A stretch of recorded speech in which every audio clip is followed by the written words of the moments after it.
My family left me alone on Christmas dinner and used my money to go on a family cruise. I sold all the family assets when they came back. They had nowhere to live. I'm glad to have you here. Follow my story until the end and comment the city you're watching from so I can see how far my story has reached. The scent of cinnamon and apple pie filled my kitchen as I carefully placed the last of the hand-painted name cards around my dining table. 70 years old, and I still took pride in these little touches. I smoothed down the embroidered tablecloth, my mother's now mine, and adjusted the centerpiece of pine branches and red candles. Perfect, I whispered to myself, stepping back to admire my work. The table was set for 12. My 3 children with their spouses, 5 grandchildren, and me. Christmas dinner, the way it had always been since Frank passed away 25 years ago. I glanced at the clock, 2:30 p.m. They'd be arriving at 4. Just enough time to shower and change into the dark green dress I'd bought specially for tonight. As I turned to head upstairs, my phone buzzed on the kitchen counter. Robert, my eldest. My heart warmed, probably calling to ask if he should bring extra wine or to check if little Emma could have the bedroom with the rocking chair she loved so much. "Hello, sweetheart," I answered, my voice light with anticipation. "Hey, Mom." Something in his tone made me pause. "Listen, there's been a change of plans." My hand tightened around the phone. "Change of plans? What do you mean?" "We're not coming for Christmas dinner," he said, his words rushing together. "Actually, none of us are. We decided to do something different this year." I lowered myself onto a kitchen chair, suddenly needing to sit. "Different? I don't understand." Robert cleared his throat. "We're on a cruise. All of us. Me and Patricia, Lisa and David, Michael and Jennifer. All the kids, too." "A cruise?" I repeated, the words not making sense. "But it's Christmas Eve. I've been cooking since yesterday morning." "Yeah, it was kind of last minute," he said, and I could hear the forced casualness in his voice. "Lisa found this amazing deal for a family cruise, 15 days in the Caribbean. We couldn't pass it up." The phone felt heavy in my hand. Why didn't anyone tell me? I could have come, too. A pause. "Well, Mom, you know how you get seasick. And there wasn't enough room anyway. It was exactly enough cabins for our immediate families." Immediate families. The words stung more than they should have. "When did you all leave?" I asked, struggling to keep my voice steady. "This morning." "We're already at sea." I heard laughter in the background, the clink of glasses. "Listen, Mom, I've got to go. They're doing this welcome thing on the main deck. Merry Christmas, okay? We'll call you when we get back." The line went dead before I could respond. I sat at my empty kitchen table, the phone still clutched in my hand, surrounded by the smells of a feast no one would eat. Slowly, I rose and walked to my purse, fishing out my reading glasses and bank card. With trembling fingers, I logged into my online banking app, and there it was. A withdrawal of $12,180 from my savings account 3 days ago. The description read, "Royal Caribbean Cruises." My legs gave out, and I sank back onto the chair. They had used my money, my savings, without asking, to take a family vacation without me. Outside, snow began to fall, delicate flakes gathering on the windowsill. I watched them, feeling numb. The turkey in the oven would be done in an hour. The sweet potatoes were ready to be reheated. The pies, apple, and pumpkin cooled on the counter. My gaze drifted to the Christmas tree in the living room, twinkling with lights and laden with ornaments collected over decades. Beneath it sat carefully wrapped presents, one for each child, each grandchild, each in-law. Selected with thought, wrapped with care. I rose on unsteady legs and walked to the dining room again. 12 place settings, 12 chairs, 12 name cards. I picked up Robert's, then Lisa's, then Michael's, then each of their spouses and children. One by one, I collected the name cards, stacking them neatly. Then I gathered the extra plates, the unused silverware, the empty glasses. I reduced the table to a single place setting. Just one. Mine. As darkness fell outside, I sat at the head of my table, Christmas lights reflecting in the window behind me. I could see my reflection. An old woman, alone on Christmas Eve, a feast prepared for loved ones who chose not to come. I thought about calling someone, a neighbor perhaps, or my sister in Ohio. But pride kept my hands still.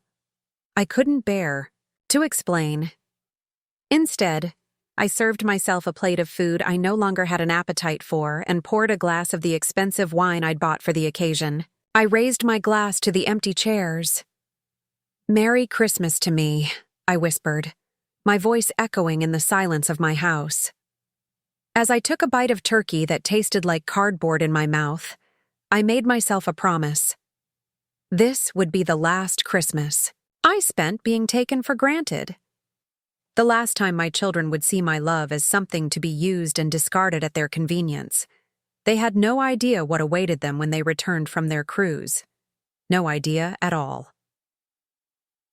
That night, after clearing away most of the uneaten food and wrapping leftovers that would feed me for weeks, I found myself unable to sleep. My bedroom felt cavernous, filled with echoes of a family that had chosen to abandon me on Christmas. I got up and made my way to the attic, pulling down the old cedar chest that held the remnants of my life. Inside were photo albums, letters, and mementos, physical proof of a lifetime of sacrifices made for children who couldn't spare me a single holiday. The first album I opened showed Frank and me, young and radiant on our wedding day. He was so handsome in his Navy uniform, his smile wide and sincere. We had been married just 6 years when the heart attack took him at 34, leaving me a widow with 3 small children: Robert, 5, Lisa, 3, and Michael, just 18 months old. I traced Frank's face with my fingertip, remembering how terrified I'd been. It was 1979, and suddenly I was alone with 3 children and a mortgage. Frank's life insurance had paid off most of the house, thank God, but it wasn't enough to support us long term. The next album showed the children growing up: Robert's first day of school, Lisa's ballet recital, Michael's baseball games. What the smiling photos didn't reveal was how I'd worked 2 jobs for 15 years to keep this roof over their heads. Secretarial work during the day, waitressing 4 nights a week. My sister Nancy would watch the kids on those evenings, and I'd come home long after they were asleep, my feet swollen, my back aching. I flipped through pages of holidays past, Christmases where I'd managed to get each child exactly what they wanted, though it meant I went without new clothes or proper winter boots.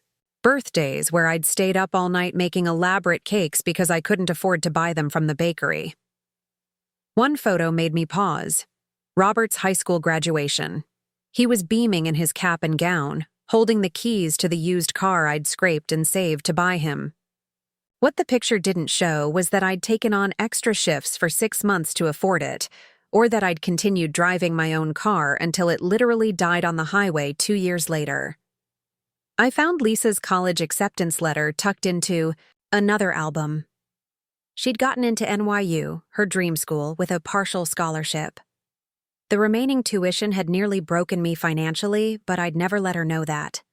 I remortgaged the house, silently, stoically.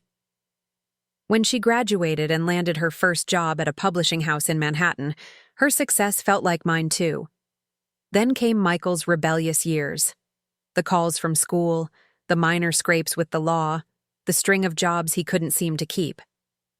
I found the receipt for the lawyer I'd hired when he'd been caught with marijuana at 19, $3,000 I didn't have, put on a credit card I spent years paying off. Behind the albums were the property deeds, the main house, purchased with Frank, and then refinanced twice to put the kids through college.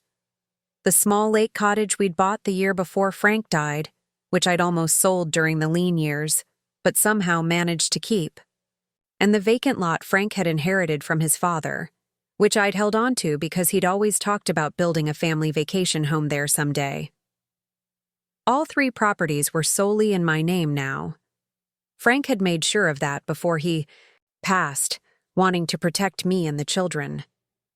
I closed the chest and walked to the window, looking out at the snow-covered yard where my children had once built snowmen and had snowball fights.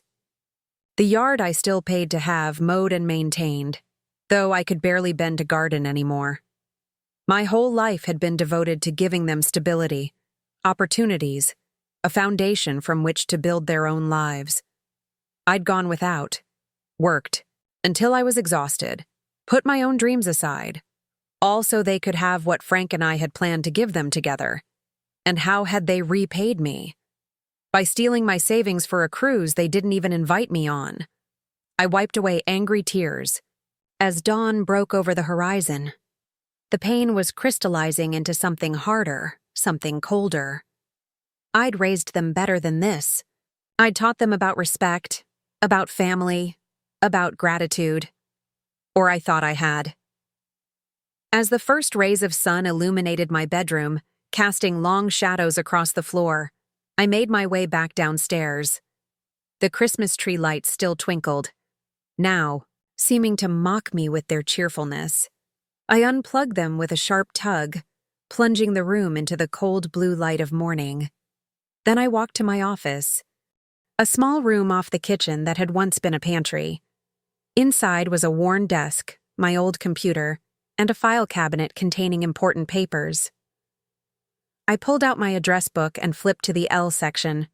Lawrence Winters, my late husband's college roommate and a real estate attorney. We'd kept in loose contact over the years, Christmas cards, occasional phone calls. It was time to make one of those calls, because if my children thought they could discard me like this, they were about to learn a very expensive lesson about the value of family. Edna, it's been too long. Lawrence's voice came through the phone, warm and familiar despite the years. How are you holding up? I hesitated, unsure how to answer. How was I supposed to tell my deceased husband's old friend that I'd spent Christmas alone while my children gallivanted on a cruise paid for with my stolen money? I've been better, Lawrence, I finally said, my voice steadier than I expected. I need some legal advice about my properties. There was a pause on the line. Of course. Would you like to come into the office? I can fit you in tomorrow. The next morning, I dressed with care. A navy pantsuit I'd bought years ago for Lisa's college graduation, a string of pearls Frank had given me on our 5th anniversary. I needed to feel put together, dignified, even as my heart was crumbling inside. Lawrence's office was in a renovated Victorian downtown, all polished wood and gleaming brass. He greeted me with a hug, his face lined with more wrinkles than I. Remembered, his hair now completely silver. You look well, Edna, he said, guiding me to a comfortable chair across from his desk. I managed a small smile. You're too kind, Lawrence. We both know I look every day of my 70 years. He chuckled, then his expression sobered. Now, tell me what's going on. You sounded troubled on the phone. The whole story poured out of me. The Christmas dinner, preparations, the call from Robert, discovering the money taken from my account, the cruise they'd never invited me on. With each word, my voice grew stronger, the hurt transforming into resolve. I see, Lawrence said when I finished, steepling his fingers. And you're certain they used your money without permission? Positive. I never gave Robert access to withdraw. That much. He must have gotten my bank information somehow. Lawrence nodded slowly.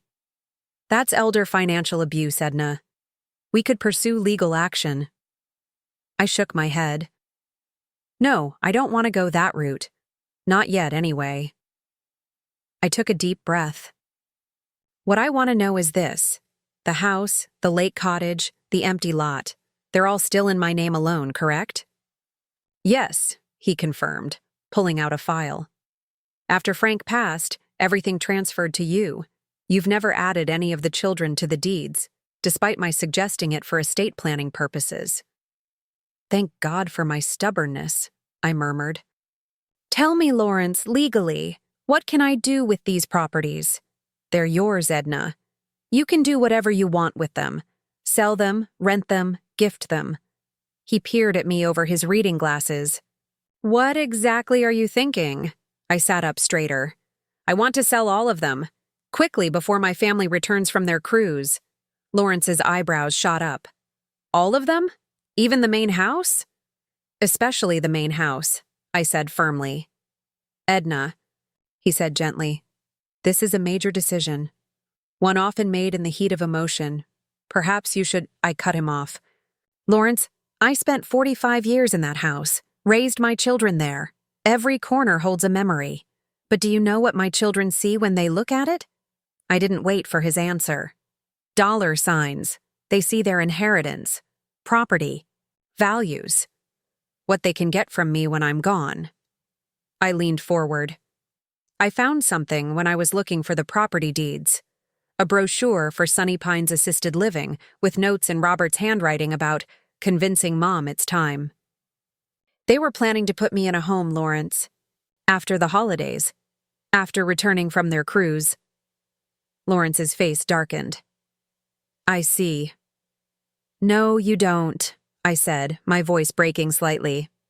"My children, whom I sacrificed everything for, were planning to take my home, my independence, and my dignity. They were just waiting for the right moment." I composed myself, straightening my spine. I refuse to be a burden they need to deal with. I refuse to be an inconvenience they plan around. And most of all, I refuse to leave them a windfall they clearly don't deserve. Lawrence studied me for a long moment, then nodded. "All right, Edna. If you're certain this is what you want, I'll help you. The market is strong right now. We can likely sell all 3 properties quickly, especially if we price them competitively." "Good," I said, a strange calm settling over me. "I want to be in my own place, something small, manageable that I choose for myself, before they return."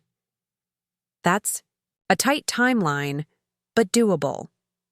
He pulled out a legal pad. "And what about their belongings in the house?" I hadn't considered that.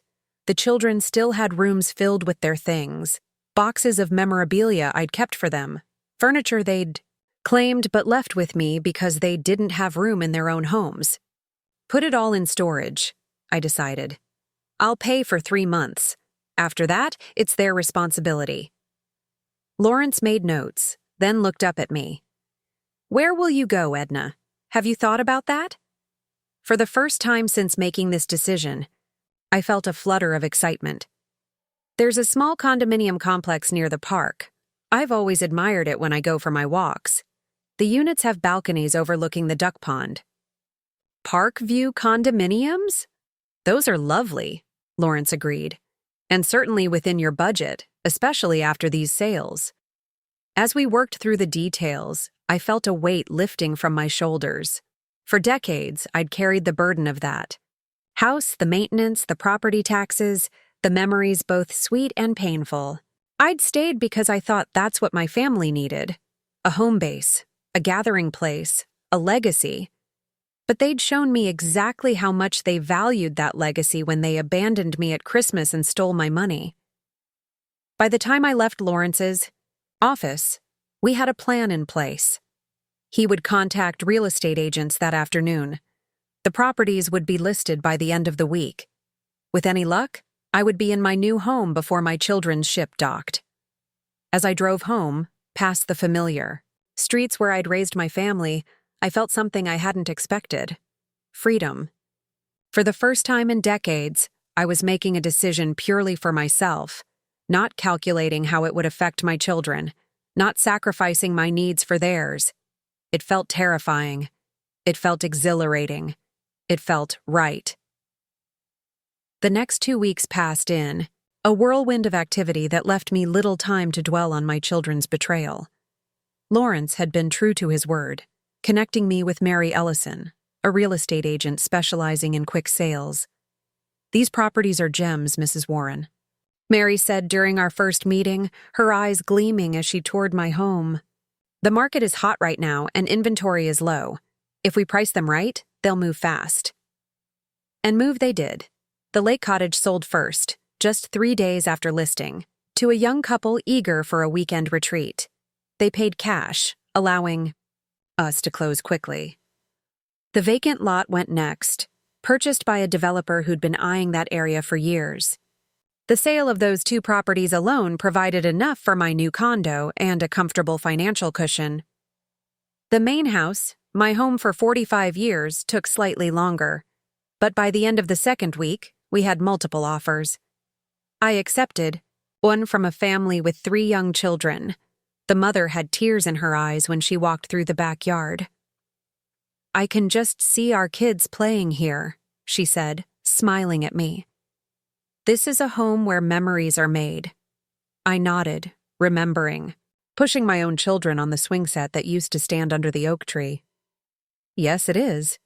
While the sales moved forward, I found my perfect new home, a 2-bedroom condominium on the 2nd floor of Parkview, with a balcony overlooking the duck pond just as I'd imagined. The building had an elevator, a small fitness room, and a community space where residents gathered for coffee each morning. At my age, the idea of neighbors close by was comforting rather than intrusive. The condo itself needed updating. The kitchen was straight out of the 1990s, and the carpet had seen better days. But it was mine. Not a repository of family history or expectations, but a fresh start. With each day that passed, my resolve strengthened. There were moments of doubt, of course. Times when I'd find myself standing in Robert's old bedroom, running my fingers over the height marks on the doorframe, or sitting on the window seat in Lisa's room where we'd read stories together. And my heart would ache with memories. But then I'd remember Christmas Eve, the silent house, the uneaten food, the phone call that changed everything, and the doubt would vanish, replaced by a steely determination.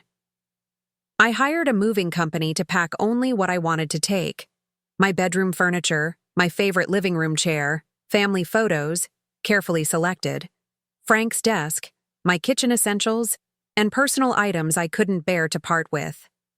Everything else would go to the children's storage unit or be donated to charity. "Are you sure you want to leave the dining room set?" the moving foreman asked, eyeing the solid cherry table and chairs that had been the site of countless family meals. "It's a valuable piece." I looked at the table, remembering last Christmas Eve, 12 place settings reduced to 1. "I'm sure," I said firmly. "I won't need it where I'm going." As moving day approached, I worked through the house methodically, room by room, deciding what to keep, what to store for my children, and what to donate. It was like excavating the layers of my life, each object carrying its own weight of memory. In Robert's old desk, I found a shoebox full of birthday cards I'd given him over the years, each with a handwritten note inside. In Lisa's closet, there was the prom dress I'd sewn by hand when we couldn't afford the one she'd wanted from the department store. In Michael's room, I discovered the guitar I'd bought him for his 16th birthday, the one he'd played for, 3 months before abandoning it for a new interest. I placed these items in carefully labeled boxes, along with other mementos I thought they might want someday. The rest, furniture they'd left behind, childhood trophies, old school projects, went into the storage unit I'd rented for them. 2 days before my children were due to return from their cruise, I stood in my emptied house for the final time. The walls were bare, the rooms echoing with absence. Only the dining room remained intact, as the new owners had asked to purchase the table and chairs along with the house. I walked through each room slowly, saying goodbye to the space that had sheltered my family through decades of joy and sorrow. In the kitchen, I remembered teaching Lisa to bake cookies. In the living room, I saw Christmas mornings, birthday celebrations, movie nights. In the backyard, I pictured summer barbecues and winter snowball fights. This house had been more than walls and a roof. It had been the foundation of our family life. And now I was walking away from it. But as I locked the door for the last time and placed the key under the mat for the new owners, as arranged, I felt not grief, but a profound sense of rightness. This chapter of my life had ended. It was time to begin a new one. My new condo welcomed me with sunlight streaming through the large windows, illuminating possibilities rather than ghosts. I spent my first night there arranging and rearranging my belongings, making the space my own. I hung a few cherished photographs, Frank in his Navy uniform, the children when they were small and still adored me without complication, my parents, on their 50th anniversary, but left most of the walls bare, ready for new memories. That evening, I sat on my balcony with a glass of wine, watching ducks paddle across the pond as the setting sun turned the water to gold. For the first time in weeks, I allowed myself to imagine my children's reaction when they returned to find their childhood home sold, their inheritance liquidated, their mother gone. There would be shock, certainly. Anger, undoubtedly. Perhaps even accusations about my mental competence. I wasn't naive about how adult children sometimes handle aging parents who assert independence, but I was prepared. Lawrence had helped me update my will, removing my children as direct beneficiaries, and instead establishing trusts for my grandchildren's education. He'd also prepared a durable power of attorney naming my sister Nancy, not my children, as decision-maker should I become incapacitated. I had protected myself from their manipulation, while ensuring my grandchildren's futures. It was the best compromise I could make between the love I still felt for my family and the need to stand up for myself. Tomorrow, they would return. Tomorrow, they would learn what their betrayal had cost them. Tonight, though, I would sleep peacefully, in my new home, unburdened by a house too large, memories too heavy, and children who had taken me for granted one time too many. The call came at 9:17 a.m. I was having coffee on my balcony, watching an elderly man feed the ducks, when my phone lit up with Robert's name. I let it ring 3 times before answering. Hello? I kept my voice neutral, as if this were any ordinary day. Mom? Robert sounded frantic. Where are you? What's going on? I took a slow sip of coffee. I'm at home. No, you're not.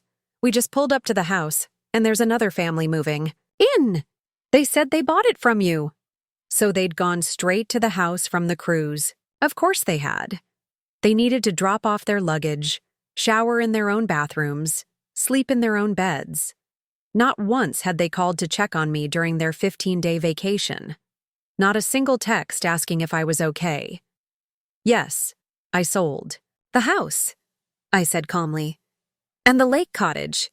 And your father's lot. Silence filled the line, followed by what sounded like Robert covering the phone to speak to someone else. I could hear raised voices in the background. Lisa's high-pitched tone, Michael's deeper one. Mom.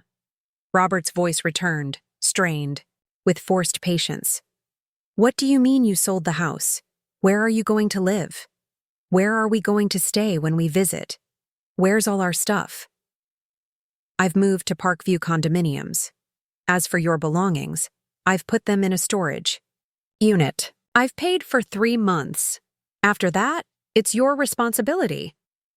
I gave him the address and access code. The keys are with the manager. This is insane, Robert sputtered. You didn't even discuss this with us.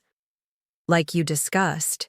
Taking $12,180 from my savings account for your cruise? I countered, my voice still even. Or like you discussed plans to put me in Sunny Pines assisted living after the holidays. Another stunned silence. How did you... He began, then stopped abruptly. Mom, that was just research. We were looking at options for the future, that's all. My future, I corrected him, which is now secure, in a home I chose, paid for with money from properties I owned. But those properties were our inheritance. Lisa's voice suddenly came through. Robert must have put me on speakerphone. You had no right to sell them without talking to us first. My hand tightened around my coffee cup. I had every right, Lisa. The deeds were in my name alone. An inheritance implies I'm dead, which, despite your apparent wishes, I am very much not. That's not fair, Mom, Michael chimed in. We never said we wanted you dead. No, you just wanted me out of the way in a retirement home while you divided up my assets, I replied. Much more considerate. You're blowing this way out of proportion, Robert said, his tone condescending. We were just starting to think about the future. Your future. You're not getting any younger, Mom. No, I'm not, I agreed. Which is why I decided to take control of my remaining years, rather than leave my fate in the hands of children who abandon me at Christmas and steal my money. We didn't steal, Lisa began. Robert took $12,180 from my account without my knowledge, or permission to pay for a family cruise I wasn't invited to join. I interrupted. What would you call it? No one answered. Mom, Robert finally said, his voice softer now, cajoling. You're upset, and I understand. But selling everything is an extreme reaction. Let's talk about this. Where are you? We'll come over and we can work this out. I could almost see him, the same expression he'd worn as a teenager when caught breaking curfew, the one that said, I know I messed up, but I'm counting on your love to let me off the hook. No, Robert. There's nothing to work out. The sales are final. You can't be serious, Lisa said, her voice cracking. What about all our memories in that house? What about Dad? How could you just sell it out from under us? The mention of Frank sent a pang through my heart, but I held firm. Your father would be appalled at how you've treated me. He worked so hard to provide for us, to make sure I'd be taken care of after he was gone. Do you think he'd approve of you using my money behind my back? Of planning to put me in a home so you could have my property? It wasn't like that, Michael protested weakly. It was exactly like that, I countered. And I've put a stop to it. Where are we supposed to go now? Lisa demanded, anger replacing her initial shock. We just got off a cruise ship. We need to shower, to sleep. I'm sure you can afford a hotel with whatever's left of my $12,180, I said dryly. Or perhaps you could stay with friends. That's what I would have done had I been included in your family vacation plans. This is ridiculous, Robert snapped, his placating tone evaporating. You're acting like a spiteful child, not a 70-year-old woman. Have you lost your mind? Actually, I've found it, I replied. For years, I've put your needs above my own. I've maintained a house too large for me, kept properties I didn't use because someday they'd be yours. I cooked your favorite meals. When you visited, kept your rooms ready as if you were still children who might come home any day. I bent my life around yours, and how did you repay me? By excluding me from your Christmas plans and helping yourselves to my savings. I took a deep breath. No more. My life is my own now. My money is my own. My home is my own. You'll regret this, Lisa said, her voice cold. When you're old and lonely and need help, you'll regret pushing us away. Her words stung, but I refused to show it. I was old and lonely this Christmas, Lisa. The difference is now I'm choosing it on my terms, not having it forced upon me by my children's neglect. Fine, Robert's voice returned, hard with anger. If this is how you want it, fine. But don't come crying to us when you realize what a mistake you've made. I won't, I promised, and ended the call. I sat there for a long time after, watching the ducks on the pond, my coffee growing cold. The confrontation had gone much as I'd expected. Shock, anger, accusations, attempts to make me feel guilty. But what surprised me was how little their words had hurt. The pain I'd felt on Christmas Eve had been like a raw, open wound. This was more like pressing on a bruise that had already begun to heal. It ached, but dully, distantly. My phone buzzed again. A text from Patricia, Robert's wife. How could you do this to your own family? The kids are devastated they won't have Grandma's house to visit anymore. I hope you're happy with yourself. I didn't respond. Instead, I turned off my phone, set it on the table, and leaned back in my chair, closing my eyes against the morning sun. For the first time in a very long time, I was answerable to no one. The sensation was both terrifying and exhilarating. As I sat there, I heard a soft knock on my condo door. For a moment, I tensed, wondering if my children had somehow tracked me down already. But when I opened the door, I found an elderly woman standing there, holding a small potted plant. "Hello there," she said with a warm smile. "I'm Margaret from Unit 4C. I saw you moving in yesterday and wanted to welcome you to Parkview." I stared at her for a moment, then smiled back, accepting the plant. "I'm Edna. Thank you for the welcome. Would you like to come in for coffee?" As Margaret stepped into my new home, I felt something unexpected. The first fragile tendril of a new beginning. 6 months had passed since the day I answered that fateful phone call from my children. 6 months of change, of growth, of learning who Edna Warren was beyond being a mother, a widow, a keeper of an empty family home. Spring had turned to summer, and my balcony garden flourished with herbs and flowers. I'd repainted the condo in colors I'd always loved, but Frank had found too bold. A soft sage in the living room, a warm terracotta in the kitchen. I'd replaced the dated carpet with hardwood floors, easier on my aging knees and much more elegant. More importantly, I'd built a new life. Every morning I joined the coffee group in the community room, where I'd found friends in Margaret who'd first welcomed me, and in Arthur, a retired English professor who shared my love of mystery novels.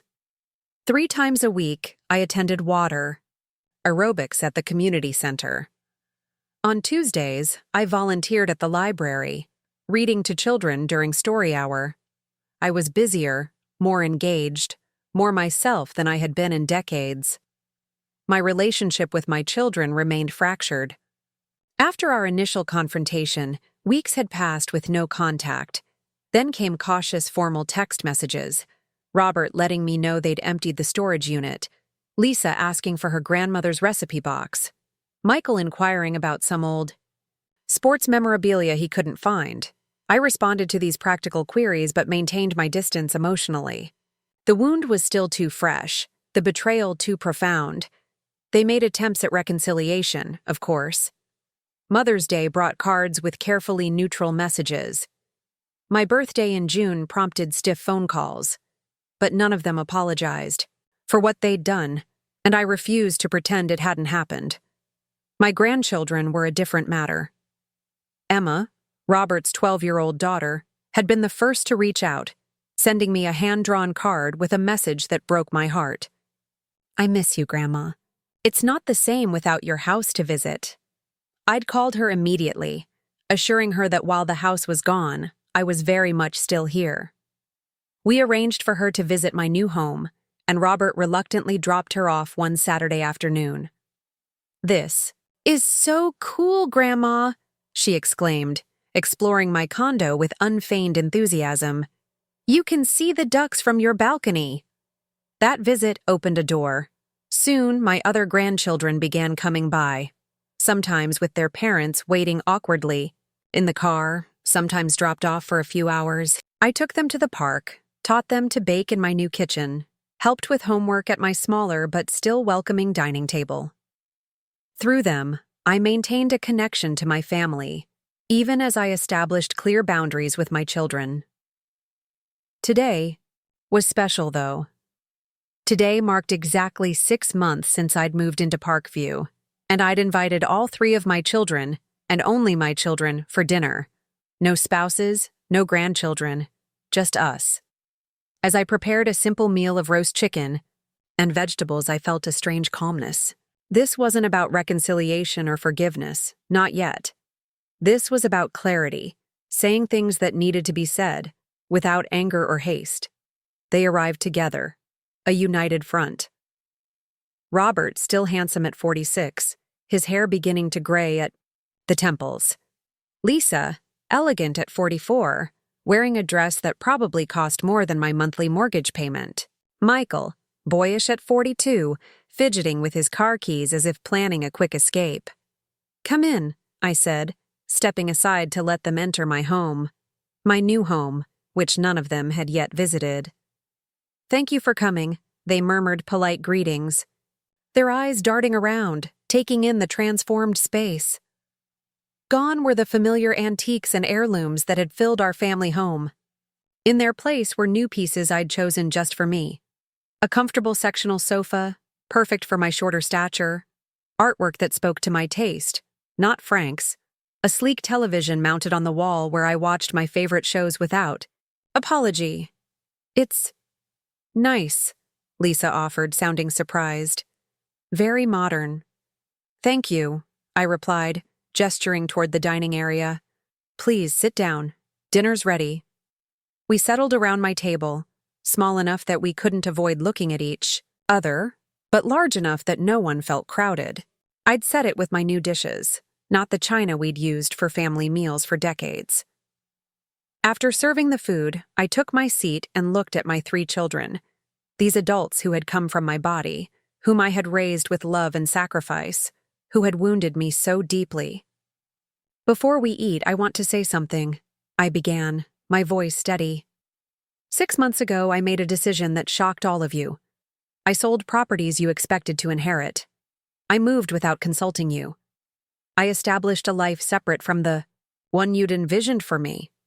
Robert started to speak, but I held up my hand. Please let me finish. This isn't about blame anymore. It's about understanding. I looked each of them in the eye. For 45 years after your father died, I defined myself as your mother. Everything I did, working multiple jobs, maintaining the house, setting aside my own dreams, I did for you. And I don't regret that sacrifice. It was my choice, made from love. I paused, took a sip of water. But somewhere along the way, that sacrifice became expected rather than appreciated. I became a convenience in your lives, a free babysitter, a holiday host, a keeper of your childhood rooms, not a person with my own needs and feelings. Mom, that's not fair, Lisa protested. We've always appreciated you. Have you? I asked quietly. Was it appreciation that led you to take my money without asking? To plan my institutionalization without my input? To leave me alone on Christmas Eve after I'd spent days preparing a dinner for all of you? None of them could hold my gaze. I'm not saying this to hurt you, I continued, my voice softening. I'm saying it because at 70, I've finally learned that being honest is more important than being nice. I've learned that loving you doesn't mean letting you treat me as an afterthought. We never meant to hurt you, Michael said, his voice small. We just didn't think. That's exactly right, I agreed. You didn't think. About me, about my feelings, about the example you were setting for your own children about how to treat their parents when they age. I took a deep breath. But I've had 6 months to think, to reflect, to decide what kind of relationship I want with you going forward. And I've decided that I would like us to try again. Not as mother and children, but as adults who respect each other. Robert looked up, surprise in his eyes. You want to reconcile? I want to build something new, I clarified. The old relationship wasn't working. It led us here to this broken place. But perhaps we can create something healthier, with clear boundaries and mutual respect. What does that mean, exactly? Lisa asked cautiously. It means I am my own person, with my own life, I explained. I won't be available at your convenience. I won't tolerate being taken for granted. I won't give you access to my finances or allow you to make decisions about my future without my full participation. I served myself some chicken before continuing. It also means I'd like to know my grandchildren better. I'd like to be invited to family gatherings, not as the host, but as a guest who is wanted and welcomed. And someday, when I truly do need help, I'd like to be able to ask for it without fear of being steamrolled. Silence fell around the table as they absorbed my words. Then, surprisingly, Robert spoke up. I'm sorry, Mom, he said, his voice rough with emotion. You're right. About all of it. We treated you like an extension of ourselves, not like a person. And what we did at Christmas was unforgivable. It wasn't your finest moment, I acknowledged, allowing a small smile. But it's not unforgivable. It's just unforgettable.